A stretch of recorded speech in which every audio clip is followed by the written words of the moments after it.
দাউদ ক্ষুধার্ত ছিল, যাজকের কাছে এসছে। যাজক ভেবেছে দাউদ তো শাউলের জামাই আছে, দেশকে রক্ষা করেছে, এরা তা সবাই তা জানেন। এই জন্যে দাউদকেই আহার দিয়েছেন। এর চাইতে বেশি এখানে আর কোনো আলোচনা হয়নি। যদি আপনি ধ্যান দিয়ে দেখেন তো দাউদকে আহার দেওয়া, দাউদ সেই পেট ভরে রুটি আহার করা। লুকিয়ে এক ব্যক্তি দেখেছেন। কে আছে ও? 7 পদেতে। সেই দিন শাউলের দাসগণের মধ্যে ইদোমীয় দোয়েগ নামে একজন সদাবুর সাক্ষাতে নিবদ্ধ হইয়া সে স্থানে ছিলেন। সে দোয়েগ ছিল। দোয়েগ 1 শমূয়েল 22:9। তখন ইদোমীয় দোয়েগ, যে শাউলের দাসগণের নিকটে দাঁড়িয়েছিল, সে উত্তর করিল, আমি নোবে অহিটুবের পুত্র অহিমেলেকের নিকটে যিশায়ের পুত্রকে যাইতে দেখিয়াছিলাম। সেই ব্যক্তি তাহার নিমিত্তে সদাবুর কাছে জিজ্ঞাসা করিয়াছিল ও তাকে খাদ্যদ্রব্য দিয়াছিল, এবং পলিষ্টীয় গলিয়াতের খড়গ তাহাকে দিয়াছিল। তখন রাজা লোক পাঠিয়া অহিটুবের পুত্র অহিমেলেকের যাজককে ও তার সমস্ত পিতৃকুলকে নবনিবাসী যাজক দিগকে ডাকাইলেন, আর তাহারা সকলে রাজার নিকটে আসিলেন। ওখানকার সমস্ত যাজককে শাউল ডেকে পাঠালেন, অহিমেলেককেও। ওরা এসছে 12 পদেতে। তখন শাউল কহিলেন, হে অহিটুবের পুত্র, শুনো। তিনি উত্তর করিলেন, হে আমার প্রভু, দেখুন এই আমি। শাউল তাকে কহিলেন, তুমি ও যিশায়ের পুত্র আমার বিরুদ্ধে কেন চক্রান্ত করিলে? সে যেন অন্ধকার মতো আমার বিরুদ্ধে উঠিয়া ঘাঁটি বসায়, সেই জন্য তুমি তাকে রুটি ও খড়গ দিয়াছ এবং তাহার জন্য ঈশ্বরের কাছে জিজ্ঞাসা করিয়াছ। কি বললেন? তুমি আর তোমার দাউদ মিলে আমার সে রাজধরী চক্রান্ত কেন করেছ? এমন করেছি কি ভাই? দাউদ বিরোধিতা করেনি, এই জন্যে ও পালিয়ে চলে গেছেন। দাউদ ক্ষুধার্ত ছিল, এই জন্য এখানে এসছিলেন। দয়া করে ধ্যান দিন। গলিয়াদের তরোয়াল বলছে, গলিয়াদের অস্ত্র বলছে। গলিয়াদের ওই অস্ত্রকে দাউদের দাদু কি তৈরি করেছিল কি? না ভাই। তবে এই গলিয়াদের অস্ত্রকে কে নিয়ে এসছে তা বলুন। বলুন। দাউদ নিয়ে এসছে না? ওই তলোয়ার তো দাউদেরই ছিল, তাই না? গলিয়াতকে মেরে ফেলেছেন। গলিয়াতের সেই মুন্ডুকে এক হাতে নিয়ে আর গলিয়াতের সেই তরোয়ারকে এক হাতে নিয়ে দেশকে রক্ষা করে জেরুজালেমে প্রবেশ করেছেন। ওই যে অস্ত্র, ও তো দাউদ পেয়েছিলেন, দাউদেরই আছে। ওই বিষয়ে অধিক চিন্তা করার প্রয়োজন নেই। তুমি ওকে আহার দিয়েছ না? গলিয়াতের তরোয়ারকে তুমি দিয়েছ না? আর এই বিষয়ে ঈশ্বরের কাছে জিজ্ঞেস করেছ না? দুষ্ট ব্যক্তি! কি সদাবুর কাছে জিজ্ঞেস করা ভুল আছে? কি সদাবুর কাছে প্রার্থনা করা ভুল আছে? সদাবুর কাছে একজন ক্ষুধার্ত ব্যক্তিকে আহার দেওয়া ভুল আছে? শাউলের জন্য ভুল আছে। শাউল ভুল লোক ছিল, এই জন্য। শাউল পথ হারিয়েছে, এই জন্য। শাউল ভুল ভাবছে, এই জন্য। শাউলের নির্ণয় ভুল আছে, এই জন্য। বলে থাকে না, যদি কারো জন্ডিস হয়ে থাকে, এই জন্য ও সবই হলুদ দেখে। অহিমেলেক, তুমি কত দুষ্টতার কাজ করেছ। তুমি আর দাউদ মিলে আমার বিরুদ্ধে তুমি দাঁড়িয়ে গেছ। এইভাবে যখন বলেছেন, তেমনি অহিমেলেক কি বলেছেন দেখবেন 14 পদেতে। অহিমেলেক রাজাকে উত্তর করিলেন, আপনার সমস্ত দাসের মধ্যে কে দাউদের তুল্য বিশ্বস্ত? তিনি তো মহারাজের জামাতা, আপনার গুপ্ত মন্ত্রণা জানিবার অধিকারী, ও আপনার বাটিতে সম্ভ্রান্ত কে আছে? দাউদের মতো আর কে আছে? কি বলছেন? ও তো আপনার জামাই আছে না? আপনি ওনার শ্বশুর আছেন আর আপনার জামাই আছে। শুধু তাই না, অনেক ও বিশ্বস্ত আছে না? আর আপনার রাজসভাতে সবসময় উপস্থিত থাকেন। আর তোমার পরিবারের সম্ভ্রান্ত আছেন। আর দাউদের মতো আর কে আছে? কেউ ছিল না তো ওই দিন গলিয়াতের সম্মুখে কেউ দাঁড়াতে পারেননি। দাউদ তার নিজের জীবনকে সম্মুখে বাজি লাগিয়েছিল বলে আজকে আমরা গোলাম নই। এই জন্য আজকে আমরা ইসরায়েল দেশেতে আছি। এ সবই আমরা জানি, তাই না? কি উত্তর দিয়েছেন? আমি কি এই প্রথমবার তাহার জন্য ঈশ্বরের নিকটে জিজ্ঞাসা করিয়াছি? এক সেবক রূপে এবং যাজক রূপে যদি আমার কাছে কেউই প্রার্থনা করতে বলে, তাহলে আমার প্রতি ঈশ্বরের উদ্দেশ্য কি আছে যদি জিজ্ঞেস করে? বলা আমার দায়িত্ব আছে।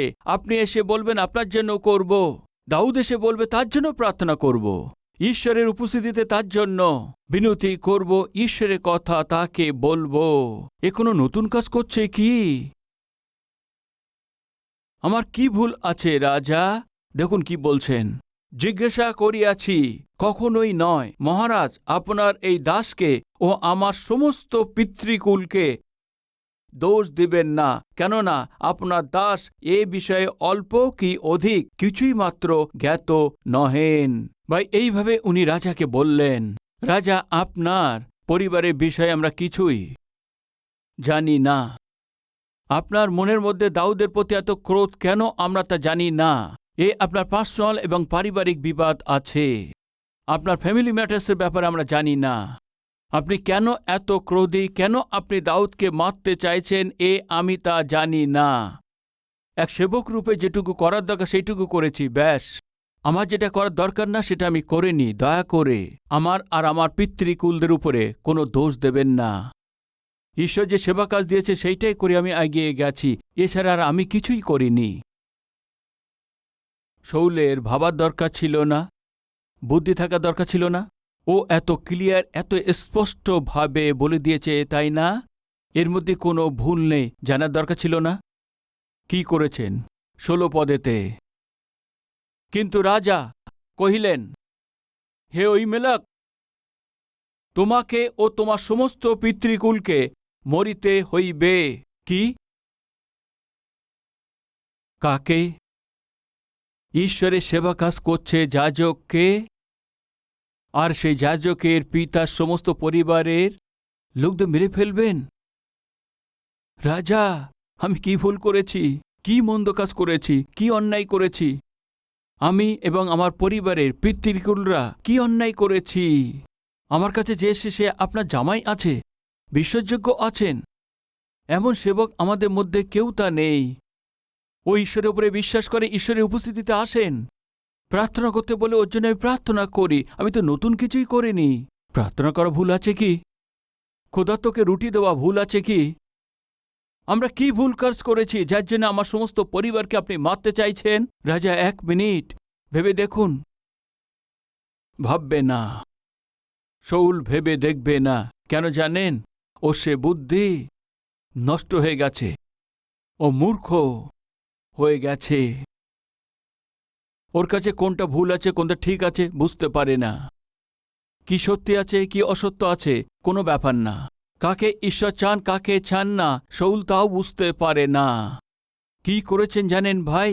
দেখবেন, আসুন, তোমার সমস্ত পিতৃকুলকে মরিতে হইবে। তখন রাজা আপনার চতুর্দিক দণ্ডমান ধাবকগণকে কহিলেন, তোমরা ফিরিয়া দাঁড়াও, সদাপ্রভুর এই যাজকগণকে বধ করো, কেননা ইহারা দাউদের সাহায্য করে এবং তাহার পালনের কথা জানিয়াও আমার কর্ণগোচর করে নাই। মেরে ফেলো।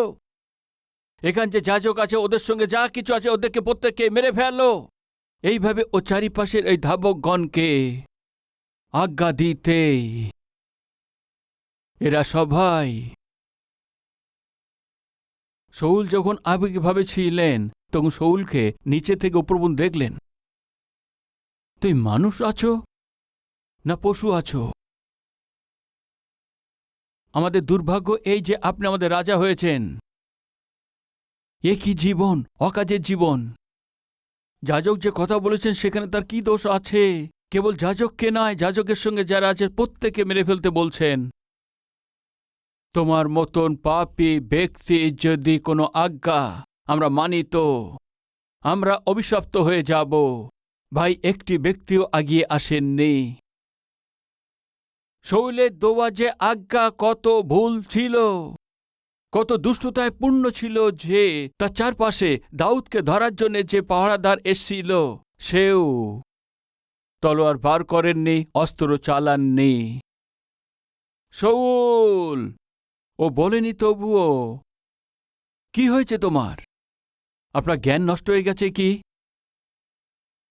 যেমন আমরা বলছি, পাগল হয়ে গেছো কি? কি হয়েছে আপনার? ঈশ্বরের সেবা কাজ করছে, সেবককে আপনি মেরে ফেলবেন বলছেন? সেবককে ক্ষতি করতে চাইছেন? ঈশ্বরের দ্বারা মনোনীত করা হয়েছিল সে যাজককে মারতে চাইছেন। শুধু ভাবনা নয়, আমাদের হাত দিয়েই তাকে মেরে ফেলতে চাইছেন। এই বিষয় নিয়ে আপনার কোনো আজ্ঞা একদমই মানব না। সৈনিকরা তার আজ্ঞা পালন করেননি। কেন জানেন? এ ভয়ানক দুষ্টতা ছিল। কি হয়েছে? কিন্তু সদাপ্রভু যাজক দিগকে আক্রমণ করিবার জন্য হস্ত বিস্তার করিতে রাজার দাসগণ সম্মত হইল না। তোমরা শুনতে পাচ্ছ না কি? মেরে ফেলো। ভূতের মতো কেন দেখছো? বাস্তবে এরা ভূত নয়, ওই আছে। আরে ভাইরা, আমি ভূতের মতো দেখছি না, তুমি ভূতে ধরার মতো কথা বলছো। এর আগেই শৈলের অনেক অভিজ্ঞতা ছিল। কি ধরনের অভিজ্ঞতা বলুন? তাকে দুষ্ট আত্মা ধরত। এই বিষয়কে পাহারাদাররা জানতেন, কেননা রাজার কাছে সৈনিকরা জানতেন। আবার তাকে ধরেছে, ভয়ানকভাবে ধরেছে তাকে। একজন ব্যক্তি সম্মুখে আসেননি এমন সময়েতে। একজন দুষ্ট, এও এমন আছে, ওর পিতাও এমন আছে, তার বংশ সব এমনই আছে। ওই সামনে এসছিল ভাই। কে আছে ও? 18 পদে। পরে রাজা দোয়েককে কহিলেন, তুমি ফিরিয়া এই যাজকগণকে আক্রমণ করো। তখন ইদোমীয় দোয়েক ফিরিয়া দাঁড়াইল ও যাজকগণকে আক্রমণ করিয়া সেই দিবসে মসিনা সূত্রে এপদ পরিধায়ী 85 জনকে বধ করিল। ভাই, ওই দিন 85 জনকে মেরে ফেলেছেন। 85 জন যাজকগণকে শাউল মেরে ফেলেছেন। এই কথা দাউদ তা জানতে পারে। একজন যাজক নয়, দুজন যাজক নয়, 85 জন সেবককে শাউল মেরে ফেলেছেন। হে ঈশ্বর, আমি কি যোগ্য আছি? ও সম্পূর্ণ অন্ধ হয়ে গেছে। ও কি করছে ও বুঝতেই পারছে না। সিংহের মতো এসে মেরে ফেলার জন্য চেষ্টা করছে। যখন এই কথা দাউদ শুনেছেন, দাউদ যন্ত্রণা পেয়েছে। এ কি করে ফেলেছে? সাক্ষাৎ ঈশ্বরের যাজকদেরকে তিনি হত্যা করে ফেলেছেন। সত্যি যারা ভালো কাজ করছে ওই যাজকদেরকেই মেরে ফেলেছেন। এমন কোনো মানুষ করতে পারে না। যার মধ্যে মানবতা আছে কেউ করতে পারে না। ইয়েস, যার মধ্যে মানবতা ছিল, শাউলের সৈনিকরাও অস্ত্র তুলতে পারেনি ভাই। এদের মানবিকতা নেই। কিন্তু শাউল মানবিকতাকে ভুলে গিয়ে এক পশুর মতো ব্যবহার করেছেন। সিংহর মতো এসে দাউদের উপরে আক্রমণ করতে গেছেন। আর এই ঘটনা ঘটে যাবার পরে দাউদ ওই সংবাদকে শোনার পরে তখন কাঁদতে থেকে এই প্রার্থনা করেছিলেন। কোন প্রার্থনা? হে সদাপ্রভু ঈশ্বর, আমার সাথে কেউ নেই। এটাকে দেখে আমি একা আছি। দেখে এই সিংহের সমান টুকরো টুকরো করার জন্যে আমার শত্রু আসছে। কিন্তু সদাপ্রভু, তুমি আমার আশ্রয় আছো। ভাই, ওই দিন দাউদ এই পরিস্থিতিতে আসার কারণ কি জানেন কি? দাউদের ভালো, দাউদের আত্মিকতা। আজ আমাদের মধ্যে কিছু লোক আছে, আজকে আপনার জীবনে যে কষ্ট, আপনার জীবনে যে নষ্ট হয়েছে, আজ যে অপমানিত হচ্ছেন, এর প্রধান কারণ কি আছে জানেন? আপনার আধ্যাত্মিকতা। আপনি ঈশ্বরে ভয় চলেন এই জন্য, আপনি বাক্যের অধীনে আছেন এই জন্য, ঈশ্বরের ইচ্ছাকে পূর্ণ করবেন ভাবছেন এই জন্য আপনার জীবনে এতটা সংকট এসছে, এতটা অপমানিত হয়েছে, এত লোকরা আপনার বিরুদ্ধে উঠেছেন। ওই দিন দাউদের জীবনে যে সংকট এসেছিল, প্রধান কারণ কি আছে জানেন? দাউদ ঈশ্বরের ইচ্ছা করতে চায়, আশা করেছেন। ওইটাকে না জানতে পেরে শাউল দাউদকে কোনোভাবে মেরে ফেলতে হবে এই ভেবে ও দাঁড়িয়েছিল। কিন্তু বাইবেলে একটি সুন্দর কথা আছে। কি আছে জানেন? সদাপ্রভু দাউদকে শাউলের হাতেতে সমর্পণ করেননি। প্রিয় ভাই ও বোন, আপনজন, শাউল দাউদকে তার নিজের জীবন ভর ধরতে পারেননি। কেন জানেন? ঈশ্বর দাউদকে তার নিজের হাতেতে সুরক্ষিত রেখেছেন। দাউদ কষ্টের মধ্যে দিয়ে গেছেন, দাউদ ক্লেশের মধ্যে দিয়ে গেছেন, দাউদ দুঃখের মধ্যে দিয়ে গেছেন, দাউদ দুঃখের মধ্যে দিয়ে গেছেন, দাউদ একা চলেছেন। এসব কেন হয়েছে জানেন কি? দাউদের আধ্যাত্মিকতাতে নিপুণ হয়ে গেছে। ঈশ্বর যে তার জন্য সিংহাসন প্রস্তুত করেছিলেন, ওর জন্য দাউদকে প্রস্তুত করে দিয়েছেন। প্রিয় ভাই ও বোন, আপনার জীবনে শত্রু আছে কি? আপনার কাছে যা প্রয়োজন আছে, আপনার কাছে যা থাকা দরকার, আর আপনি যেটা অনুভব করবেন সেটাকে, আপনার জন্য যেটা আনন্দিত হওয়া দরকার, তার জন্য যেটা বাধা হয়েছে বিরোধিতা করার জন্য, আপনার জীবনে কেউ আছে কি? এমন পরিস্থিতির মধ্যে কেউ চলেছেন কি? তবে শুনুন ভাই, ওই দিন দাউদকে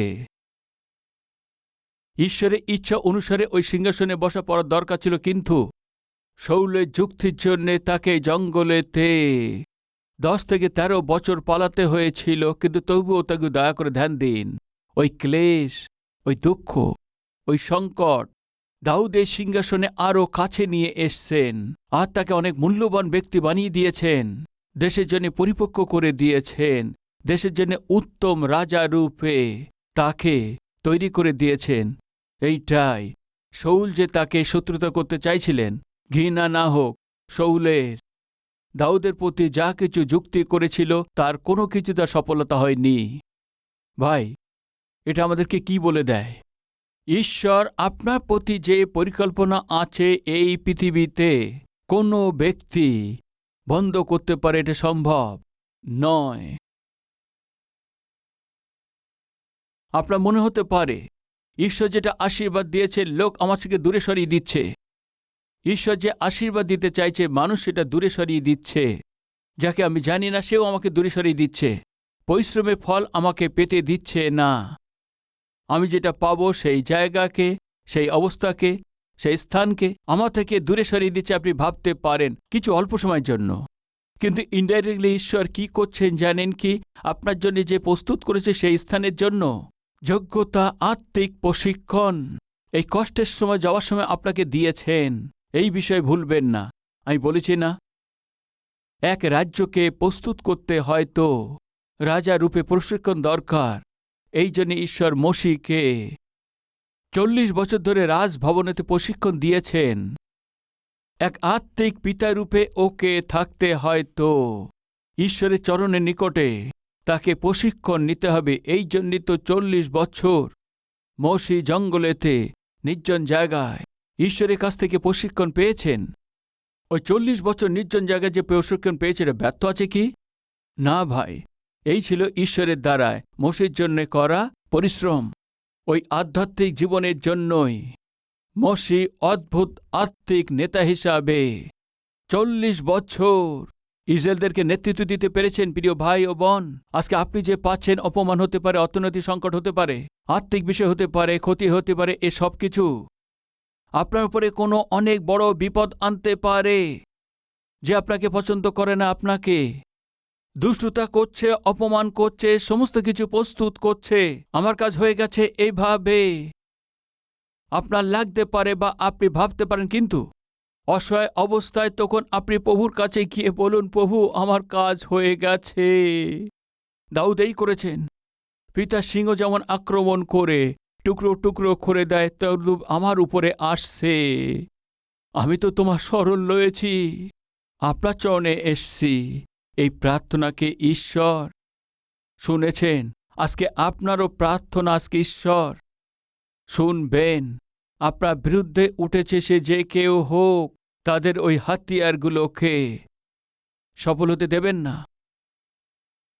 ভুলবেন না, ঈশ্বর আপনার জন্য যা নির্ণয় নিয়েছে সে অবস্থাকে, ওই স্থানকে ঈশ্বর যে উন্নত করেছে সময়ে অনুগ্রহ করবেন এবং ওই অবস্থার জন্যে প্রস্তুত করবেন। যারা বিশ্বাস করছেন আমার সাথে প্রার্থনা করবেন। আসুন প্রার্থনা করি।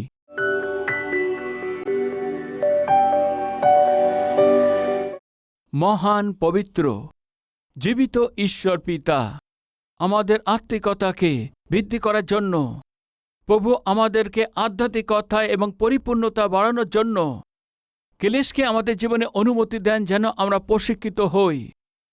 40 বছরের ক্লেশ মসিকে প্রশিক্ষণ দিয়েছেন, আর তারপরে 40 বছর ইসরায়েলদেরকে জঙ্গলের মধ্যে নেতৃত্ব দেওয়ার জন্য প্রশিক্ষণ দিয়েছেন। পিতা দাউদকে 17 বছর ধরে অদ্ভুত প্রশিক্ষণ দিয়েছেন। ফলস্বরূপ 40 বছর ইসরায়েলি লোকদেরকে, জিহুদার লোকদেরকে পিতা রাজা রূপে অদ্ভুতভাবে শাসন করতে পারে আপনি সাহায্য করেছেন। আজকে আমাদের জীবনে যা আপনি প্রশিক্ষণ দিচ্ছেন, আমরা যেন ওর বিরোধিতা না করি সাহায্য করুন। কোনো কষ্ট অসুখ আপনার উপস্থিতিতে দাউদের মতো প্রার্থনা করে সাহসের সঙ্গে সমস্ত পরিস্থিতির সম্মুখে দাঁড়াতে পারে সাহায্য করুন। পিতা নিশ্চয় আপনার চোখ দিয়ে তা দেখবেন। আমাদের সমস্ত হাতিয়ার যে আমাদের বিরুদ্ধে উঠেছে যেন নষ্ট হয়ে যায়, আপনি আপনার দৃষ্টি দিয়ে দেখবেন। পিতা আমাদের জন্য যারা গর্ত খুঁড়েছে স্বয়ং ও নিজে সেই গর্তই পড়বে। পিতা আমাদের প্রতি যে আপনার সে উত্তম উদ্দেশ্য আছে ওইটা যেন পূর্ণ হয়।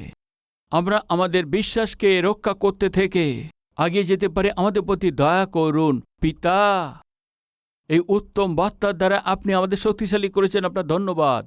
সাহস দিয়েছেন, ধন্যবাদ।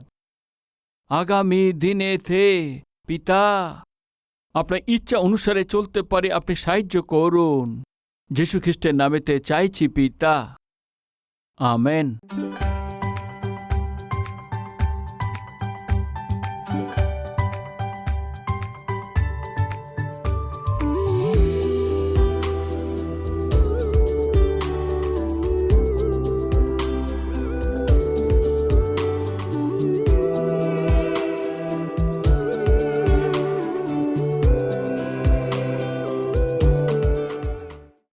আজকে কালবেরি স্বরকে অনেক কোটি লোক আজকে দেখছেন।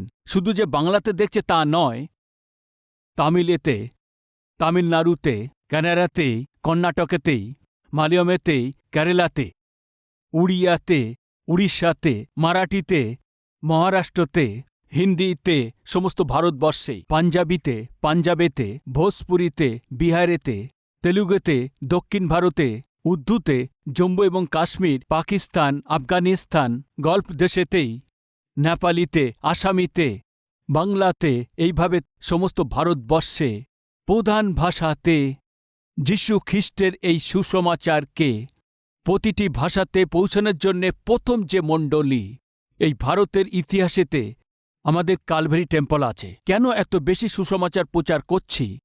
কেন এত প্রত্যেকটি ভাষাতে সুসমাচার পৌঁছানোর জন্য চেষ্টা করছি?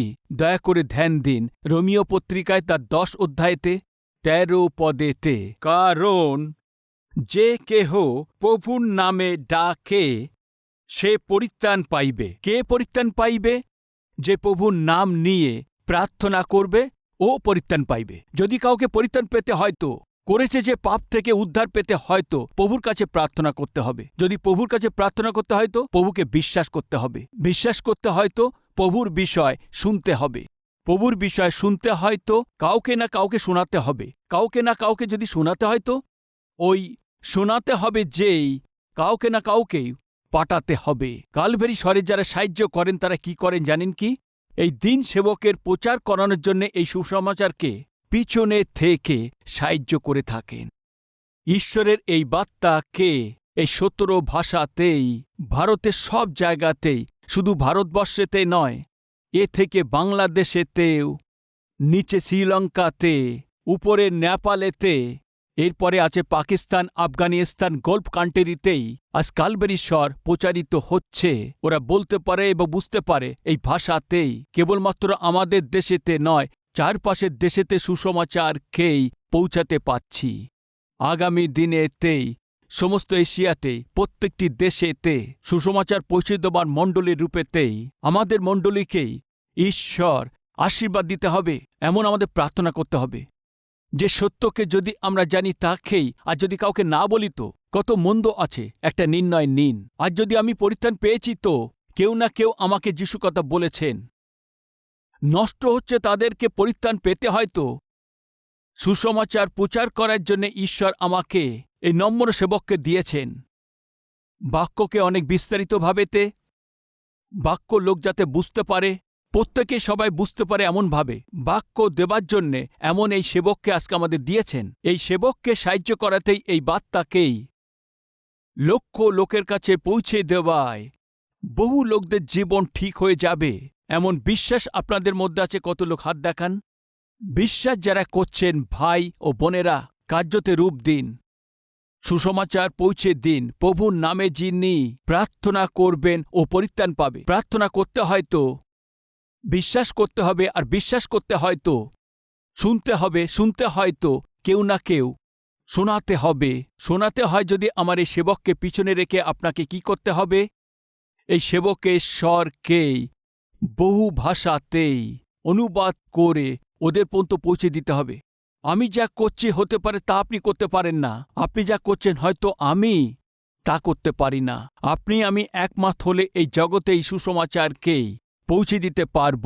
এই জন্য নির্ণয় নিন। ঈশ্বর যে শক্তি দিয়েছেন আপনাকে, মাসেতে হয়তো একবার, না হয় 2 মাসেতে একবার, না হয়তো 3 মাসে একবার, যা ঈশ্বর করেছেন আপনার জীবনে করার জন্য, ভালোর জন্য, আশীর্বাদকে দেওয়ার জন্যই ধন্যবাদিত হয়ে সুসমাচারের জন্য সাহায্য করেন।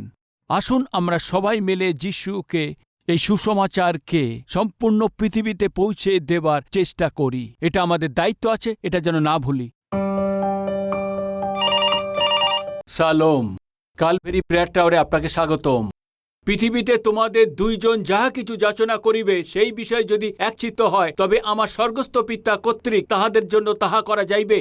এমন যীশুখ্রিস্ট আমাদের শিখিয়েছেন। আপনার সাথে মিলে আপনার যা প্রয়োজন আপনার সাথে প্রার্থনা করার জন্য প্রভু সেবক ডক্টর পি সতীশ কুমারের দ্বারা শুরু করেছেন আশ্চর্য সেবা কাজ আছে, কালভেরি প্রেয়ার টাওয়ার। আপনি যে রাজ্যে থাকুন আর আপনি যে ভাষায় কথা বলুন, আপনার সাথে মিলে আপনার ভাষাতে আপনার প্রয়োজনের জন্য 24 ঘন্টা প্রার্থনা করার জন্য প্রার্থনা যোদ্ধা তৈরি আছে। প্রতিদিন 5000-এর বেশি প্রার্থনা অনুরোধ আমাদের কাছে প্রার্থনার জন্য আসে।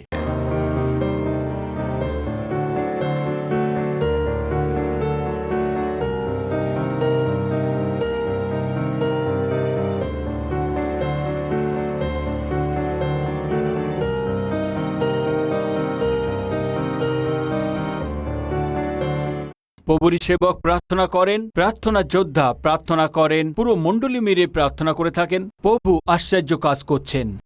আজ যদি আপনার প্রার্থনা প্রয়োজন থাকে, স্ক্রিনে দেখতে পাচ্ছেন ওই নাম্বারে আপনি কল করুন। আমাদের প্রার্থনা যোদ্ধার সাথে আপনি প্রার্থনা করুন আর আপনি প্রভু থেকে উত্তর পান। প্রার্থনা প্রয়োজনের জন্য আমাদের যোগাযোগের নাম্বার আছে।